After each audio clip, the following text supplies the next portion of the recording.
Yo yo yo yo, kembali lagi bersama Mister Theo di sini, dan kalau ada Mister Theo sudah pasti kita akan sama-sama membahas soal-soal tentang matematika. Jangan pernah takut dengan matematika karena matematika itu bukan menyulitkan, tapi matematika itu mudah dan menyenangkan. Oke, pada kesempatan kali ini Mister Theo akan sama-sama dengan kalian tentunya belajar dan membahas soal tentang rasio atau perbandingan. Kita langsung aja ke soal yang pertama. A few moments later. Soal yang pertama di sini adalah diketahui ada siswa laki-laki dan perempuan ya. Ada siswa laki-laki dan perempuan di sini, di mana siswa laki-laki dan perempuan di sebuah sekolahan tersebut terdiri dari 20 siswa laki-laki dan 35 siswa perempuan. Nah, yang menjadi pertanyaan di sini adalah the ratio atau perbandingannya siswa laki-laki dibanding dengan siswa perempuan. Oke, kita langsung aja ke pembahasan. Siswa laki-laki dibanding dengan siswa perempuan, berarti kita bisa menulisnya seperti ini. Boys dibanding dengan girls. Ya, laki-laki dibanding dengan perempuan. Kita masukkan angkanya langsung, boys-nya 20, girls-nya 35. Jadi 20 dibanding 35. Kita bisa sederhanakan menjadi sama seperti menyederhanakan pecahan ya tentunya ya. 20 dan 35 itu sama-sama bisa dibagi dengan 5. Sehingga 20 dibagi 5 menjadi 4, 35 dibagi 5 menjadi 7. Sehingga perbandingan dari siswa laki-laki dan perempuan di sebuah sekolah tersebut adalah 4 dibanding 7. Mudah bukan? Nice. Untuk perbandingan, kita langsung ke soal yang kedua. Di sini ada 3 jenis sayuran ya, di mana tiga jenis sayuran itu memiliki jumlah yang berbeda, 9, 6, dan 12. Nah, di soal ini, eh, 3 jenis sayurannya, kita bisa lihat di sini, ada carrot dan lain sebagainya, ada 3 parsnip dan turnip. Ya, jadi carrot, parsnip, turnip, di situ kita bisa mencari perbandingannya karena kita disuruh mencari perbandingan antara ketiga sayuran tersebut ya. Jadi kita cari perbandingannya, kita langsung masukkan aja seperti ini. Carrots dibanding parsnip dibanding dengan turnip ya. Oke. Kemudian kita masukkan angkanya seperti sesuai dengan nama sayurannya ya. 9 dibanding 6 dibanding 16. Kita sudah menerima angka-angkanya. Kita sudah masukkan angkanya 9 dibanding 6 dibanding 12. Ini sudah merupakan sebuah rasio perbandingan. Tapi di sini pertanyaannya adalah kita disuruh mencari perbandingan dengan bentuk yang paling sederhana. Ya, bentuk yang paling sederhana. 9, 6, dan 12 ini belum sederhana. Nah, gimana gimana cara menyederhanakannya? Sama seperti soal yang sebelumnya, kita cari 9, 6, dan 12 ini sama-sama bisa dibagi dengan 3. 9, 6, dan 12 sama-sama bisa dibagi dengan 3. 9 dibagi 3 menjadi 3, 6 dibagi 3 menjadi 2, 12 dibagi 3 menjadi 4. Sehingga kita bisa menulis perbandingan ketiga sayuran ini adalah 3 dibanding 2 dibanding 4. Mudah bukan? Soalnya simple dan mudah dikerjakan serta menyenangkan. Okay. Oke, kita lanjut ke soal yang ketiga. A few moments later. Soal yang ketiga, kita langsung aja. Nah, kita disuruh mencari ekuivalen dari perbandingan 0,3 dibanding dengan 0,42. Ya, perbandingan 0,3 dibanding 0,42 kita cari, kita coba ubah bentuknya. Kita kalikan, sama-sama kalikan dengan 100 ya, menjadi 30 dibanding 40. Nah, dari sini kita bisa sederhanakan juga menjadi 5 banding 7. Kok bisa 5 banding 7? Kita lihat. 30 dibagi dengan 6 sama dengan 5. 42 dibagi dengan 6 sama dengan 7. Kita lanjut ke soal selanjutnya. Ke soal yang keempat. Nah, untuk soal selanjutnya, kita akan melihat di sini adalah sebuah makanan yang terdiri dari 2 jenis bahan, red lentils dan brown lentils. Nah, perbandingan dari kedua bahan tersebut adalah 2 banding 5. Nah, dan di situ diketahui bahwa di situ ada 100 gram brown lentils di dish tersebut. Ya, terus ditanya, what quantity of red lentils? Jadi kita disuruh berapa gram nih red lentils-nya, kalau brown lentils-nya 100 gram. Oke, kita cari ya. Kita tulis aja langsung. Red lentils dibanding brown lentils adalah 2:5. Kemudian di situ sudah diketahui bahwa brown lentils-nya 100. Nah, tapi red lentils-nya kan kita belum tahu, sehingga kita bisa misalkan itu dengan X. Ya, dengan X. Nah, dari sini kita bisa menghitung nilai X. Ya, 5 dikali berapa biar jadi 100?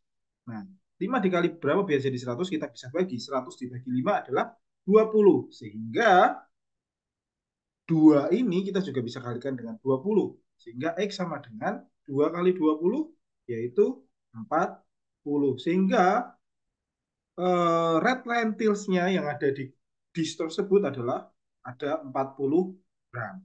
Udah bukan? Kita ke soal nomor 5. Nah, ini adalah soal yang berdasarkan kisah nyata gitu ya. Okay. Berdasarkan kisah nyata atau soal-soal yang ada faktanya ya. Di situ di soal ini menunjukkan bahwa negara India memenangkan medali emas, silver, dan bronze atau perunggu dengan perbandingan seperti itu. 22 dibanding 17 dibanding 11. Nah, pertanyaannya adalah the proporsi dari medali emas dalam bentuk persen. Jadi, medali emas yang diperoleh negara India itu berapa persen dari semua medali yang diperoleh? Nah, gimana cara mencarinya? Kita langsung gas ke caranya. Oke, kita tahu bahwa medali emas di situ 22. India memiliki 22 medali emas. Nah, total dari keseluruhan medali adalah, kita tinggal jumlahkan aja, 22 ditambah 17 ditambah 11 sama dengan 50. Sehingga dari sini kita bisa menghitung proporsi, karena kita tahu bahwa proporsi kalau di soal ini adalah gold medals dibagi dengan total medals. Ya, gold medals dibagi atau per total medals. Sehingga kita bisa tulis proporsi dari emas tersebut adalah 22 per 50. Ya, 22 per 50. Nah, dari sini sebenarnya sudah selesai karena yang ditanya proporsi. Tapi pertanyaannya kita lihat kembali bahwa yang ditanya bukan hanya proporsi, tapi proporsi dalam bentuk persen. Nah, sehingga kita harus mengubah 22 per 50 ini menjadi bentuk persen. Seperti biasa, karena persen itu adalah per 100, kita tinggal mengalihkan penyebutnya menjadi 100. Ya, berarti 50 kali berapa biar jadi 100? 50 dikali 2. Kalau yang bawah dikali 2 atau penyebutnya dikali 2, maka yang atas atau pembilangnya juga dikali 2. Sehingga kita bisa menghitung menjadi 44 per 100. Sehingga kita bisa mengetahui bahwa proportion of the gold medals as percentage, jadi proporsi medali emas yang diperoleh negara India adalah 44%. Mudah bukan? Oke, tidak susah kan? Menyenangkan kan? Oke, kita lanjut ke soal yang ke-6. Oh my god! Wow! Soal yang ke-6. Oke, seseorang sedang mengamati atau membandingkan minuman lemon, ya, minuman lemon. Dua minuman lemon, ada dua sampel, first sampel dan second sampel. Nah, di sampel yang pertama, perbandingan antara lemon dan air yang dibuat adalah 3:17. Sedangkan di sampel yang kedua adalah 4:21. Lemonnya 4:21. Itu perbandingan antara lemon dan airnya. Nah, pertanyaannya adalah kita ditanya menggunakan proporsi untuk mana eh, mana minuman minuman lemon yang mengandung lemon yang lebih besar atau yang paling besar. Kandungan lemonnya paling besar, rasa lemonnya paling besar. Nah, kita bisa menggunakan proporsi. Oke, kita langsung gas ke caranya. Ya. Pertama, proportion dari lemon sampel yang pertama 3/20. Didapat dari mana? Kita tahu bahwa untuk mencari proporsi adalah lemonnya itu sendiri per total antara lemon dan water. Jadi 3 per 3 ditambah 17. Sehingga proporsi lemonnya adalah 3/20. untuk first sampel, sampel yang pertama. Sekarang untuk sampel yang kedua berarti adalah untuk sampel yang kedua adalah proporsinya adalah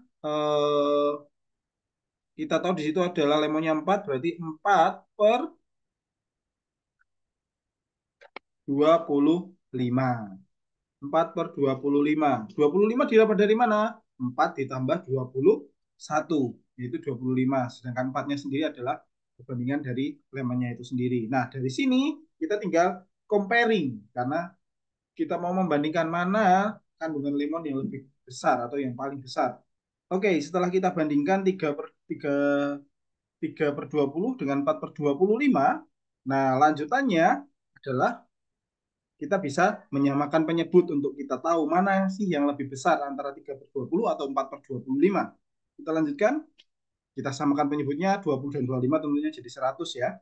20 dikali 20 dikali 5 jadi 100, berarti 3 juga harus kali 5 menjadi 15. Berarti 3 per 20 itu menjadi 15 per 100, dan 25 itu dikali 4 biar jadi 100. Berarti atasnya juga kali 4. 4 kali 4, 16. Nah, di sini sudah terlihat nih, penyebutnya sudah sama.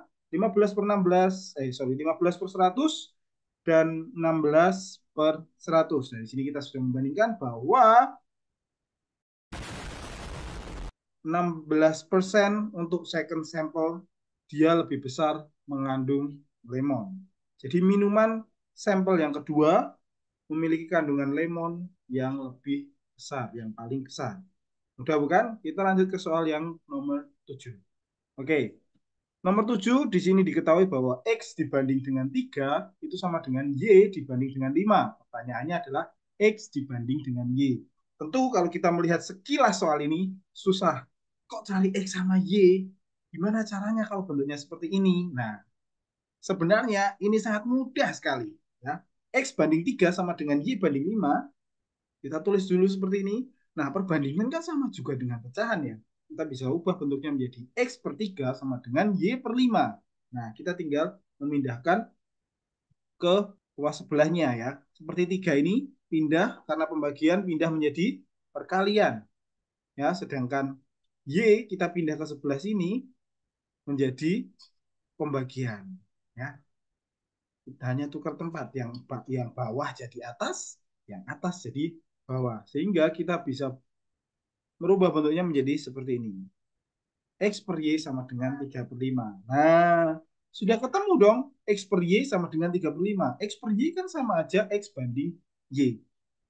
Sehingga kita bisa menuliskan seperti ini. X banding Y sama dengan 3 banding 5. Mudah bukan? Oke, kita lanjut ke soal Kita lanjut ke soal yang ke-8. Soal yang ke-8, di sini ada soal perbandingan uang Sean dan uang Richie adalah 4 banding 6. Sementara itu perbandingan uang Richie dan Patrick adalah 8 banding 10. Jika jumlah uang mereka bertiga adalah 7 juta, maka berapa banyak uang Sean? Ya, oke, kita langsung tulis saja Sean dibanding Richie, atau kita bisa bikin menjadi singkatan ya, S dibanding dengan R gitu ya. S dibanding dengan R adalah 4 banding 6. Nah, sedangkan R yang sama, Richie, dibanding dengan P, itu adalah 8 banding 10. Nah, gimana nih? Untuk yang bagian yang pertama, R-nya 6. Bagian yang kedua, R-nya menjadi 8. Nah, ini perlu kita samakan dulu untuk menyelesaikan soal ini. Langkah selanjutnya adalah kita cari perbandingan ketiganya, yaitu S dibanding R dibanding dengan P. Ya, gimana caranya? Biar sama. Nah, kita samakan dulu R-nya. 6 dan 8. 6 dan 8 ini memiliki KPK yaitu 24. Ya. 6 dan 8 memiliki KPK 24. Nah, kita simpan dulu di sebelahnya sini. 24. Oke. Sudah kita simpan di situ 24. Nah, 6 kali berapa biar jadi 24? 6 kali 4. Berarti 4-nya ini juga harus kita kalikan dengan 4, yaitu menjadi 16. Nah, sekarang 24 yang sama. 8 kali berapa biar jadi 24? Kali 3. Nah, karena 8 kali 3 menjadi 24, berarti 10 juga harus kali 3. 10 kali 3 berarti 30. Sehingga kita bisa menuliskan perbandingan antara Sean, Richie, dan Patrick secara langsung adalah 16 dibanding 24 dibanding 30. Nah, dari sini perbandingan sudah ketemu. Ya. Terus gimana cara cari banyak uang Sean? Kita tahu bahwa di sini perbandingan untuk uangnya Sean adalah 16. Nah, gimana cara cari uangnya Sean? Tinggal kita hitung aja. Uang Sean adalah perbandingan uang Sean-nya yaitu 16 ini per total perbandingan ketiganya dikalikan jumlah uang. Nah, dikalikan jumlah uang. Berarti kita tinggal masukkan aja. Perbandingan uang Sean adalah 16. Total perbandingannya adalah 70. Ya, dan jumlah uangnya adalah 7 juta. Berarti 16 per 70 dikalikan dengan 7 juta. Sehingga kita bisa menemukan jawabannya adalah 1.600.000. Jadi uang Sean adalah 1.600.000. Mudah bukan? Kita lanjut ke soal selanjutnya. A few moments later.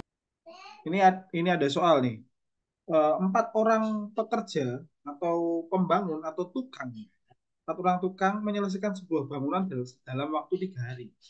Menyelesaikan sebuah bangunan dalam waktu 3 hari. 4 orang tukang menyelesaikan bangunan dalam waktu 3 hari. Ulang berkali-kali nih. Terus pertanyaan selanjutnya adalah kalau 2 pekerja aja jadinya berapa hari bangunan tersebut bisa selesai? Nah, kita bisa tulis di sini. 4 orang menyelesaikan 3 hari. Kalau 2 orang kita belum tahu. Nah, kita gunakan sedikit logika kita. Ya. Semakin kita bisa lihat di sini. Semakin sedikit pekerjanya berarti berkurang kan? Semakin berkurang pekerjanya, maka harinya penyelesaiannya akan semakin bertambah waktunya. Nah, kita lihat di sini ya, satu berkurang, yang satu bertambah. Artinya apa? Nah, sama-sama kita ketahui bahwa kalau yang satu berkurang, yang satu bertambah, berarti ini adalah perbandingan berbalik nilai. Perbandingan berbalik nilai, cara penyelesaiannya adalah dikalikan lurus. Ya. 2 dikalikan dengan X menjadi 2X, sama dengan 4 dikalikan dengan 3. 2X sama dengan 4 kali 3, berarti 2X sama dengan 12. Sehingga X sama dengan 6 hari. Ya, jadi, kalau 2 orang pekerja, maka pekerjaan itu dapat selesai dalam waktu 6 hari. Mudah bukan? Perbandingan berbalik nilai nih. Mudah nih. Stop it. Oke, kita lanjut ke soal yang ke-10. Oke. Di situ ada rautan pensil. Harga rautan pensil adalah 4,80 pounds. Ya. Harga 6 rautan pensil 4,80. Nah, ditanya kalau 5 rautan pensil berapa harganya gitu ya.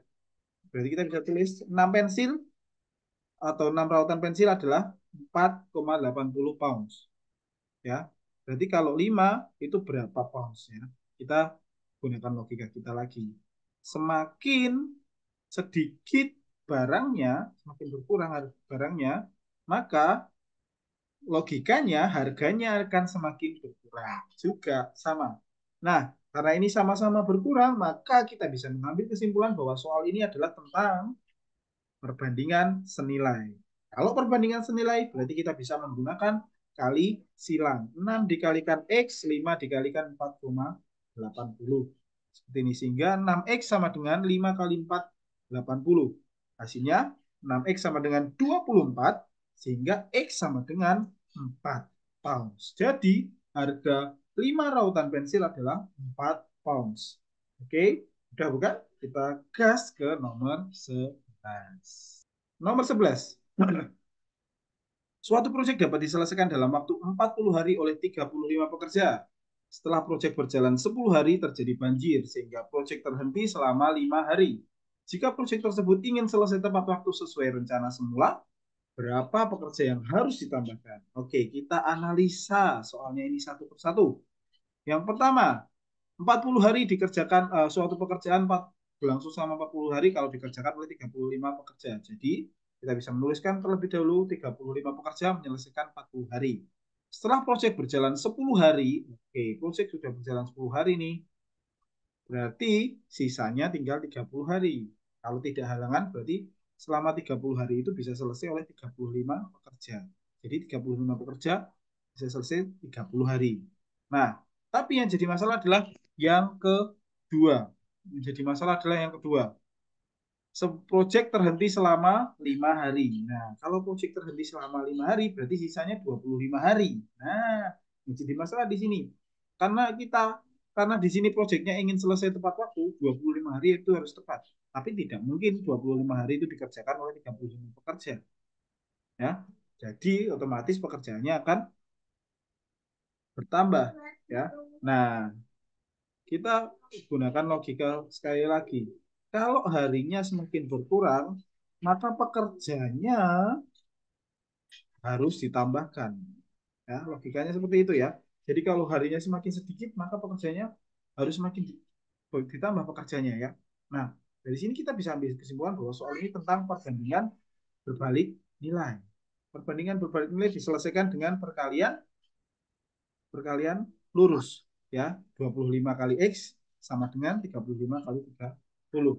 25 kali X sama dengan 1050 sehingga X-nya ketemu 42 pekerja. X belum selesai, kita baru menemukan X-nya. Yang ditanya adalah berapa pekerja yang harus ditambahkan ya.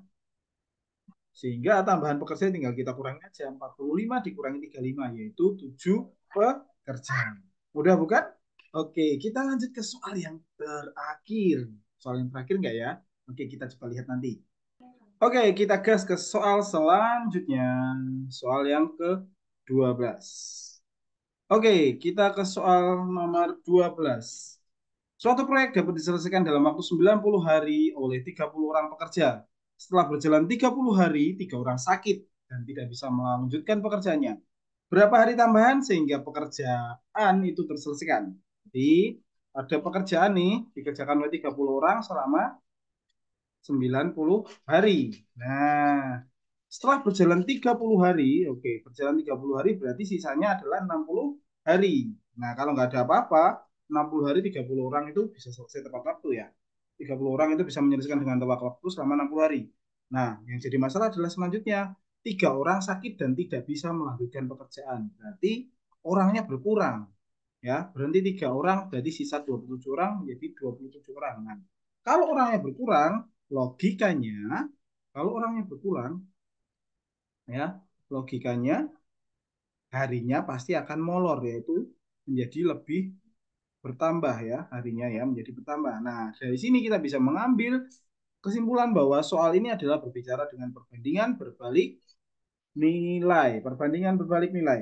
Oke, perbandingan berbalik nilai berarti cara penyelesaiannya adalah menggunakan kali lurus. Berarti 27 dikalikan dengan X sama dengan 30 dikalikan 60.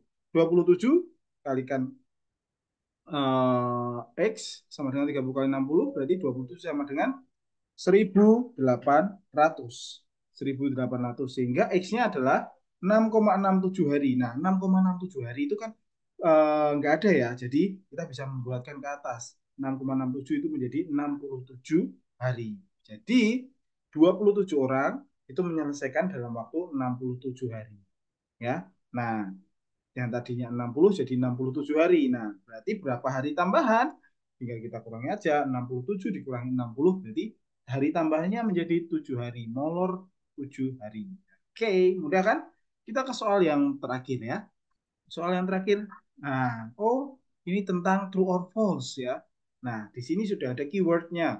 Untuk mengurangi berat badan sebanyak 1 kg, kita perlu membakar 7.700 kalori. Untuk mengurangi berat badan sebanyak 1 kg, kita perlu membakar 7.700 kalori. Ya, 7.700 kalori. Nah, dari sini kita ke pernyataan pertama, benar atau salah? Dengan lompat tali selama 1 jam sekurang-kurangnya 8 hari, berarti selama 8 hari setiap berjalan 1 jam. Ya, 1 jam selama 8 hari. Bisa mengurangi berat badan wanita sebanyak 1 kg. Lompat tali yang bagian wanita. Oke, kita lihat di sini. Berarti yang ini. Ya, yang 750 per jam. Per jam membakar 750 kalori selama 8 hari. Berarti kita bisa kalikan 750 dikali 8 yaitu 6.000. Oh, ternyata hanya membakar 6.000 kalori. Berarti pernyataan yang pertama adalah salah. Karena untuk mengurangi 1 kilogram butuh 7.700. Masih kurang. Nah, jadi salah. Oke, kemudian kita ke pernyataan selanjutnya. Pernyataan selanjutnya. Ya, kita pernyataan selanjutnya, wanita perlu bersepeda. Oke, yang ini berarti. Kita perlu bersepeda selama 1 jam sekurang-kurangnya 8 hari. Oke, sama 8 hari 1 jam selama 8 hari. Mengurangi berat badan sebanyak 1 kilogram. Berarti wanita ini 850 dikalikan dengan 8. Oke, ternyata 850 dikali 8 itu adalah 6.800. Berarti masih belum bisa mengurangi 1 kilogram karena targetnya adalah 7.700. Berarti jawaban pernyataan yang kedua juga sama. Pria perlu berenang selama 1 jam sekurang-kurangnya 10 hari. Oke, pria berenang. Pernyataan ketiga. Pria berenang, berarti yang bawah ya. Gambar yang bawah sendiri. Berarti 840 per jamnya ya. 840 kalori yang hilang atau yang dibakar ya. Kalau berenang untuk pria. Tapi dilakukan selama 10 hari. 8.400 ternyata. Jadi sudah bisa nih mengurang 1 kilogram. Jawabannya adalah benar. Pernyataan yang terakhir. Dengan lompat tali selama sekurang-kurangnya 9 hari. Lompat tali 9 hari pria. Ya, 1 jam selama 9 hari berturut-turut pria melakukan lompat tali. Yang ini 850 dikalikan 9. 850 kali 9 adalah 7.650. Jadi masih di bawahnya ini. Jadi pernyataannya adalah salah. Karena masih kurang 50 kalori lagi. Oke. Mudah bukan? Jadi untuk membuktikan soal ini kita tinggal ngitung-ngitung aja. Dan ngitungnya juga simpel, tinggal kita kalikan aja kalorinya dengan berapa hari. Seperti itu. Mudah bukan? Untuk soal yang ini selanjutnya. Oke. Nah, oke. Itu beberapa soal yang sudah kita bahas tentang perbandingan atau rasio. Mudah bukan? Jadi, jangan pernah bilang rasio itu susah. Karena rasio itu mudah dan menyenangkan untuk diselesaikan. Oke, selamat belajar. God bless you. Kita berjumpa di video-video selanjutnya. Jangan lupa klik like, comment, subscribe, dan share. Oke, dadah. God bless you.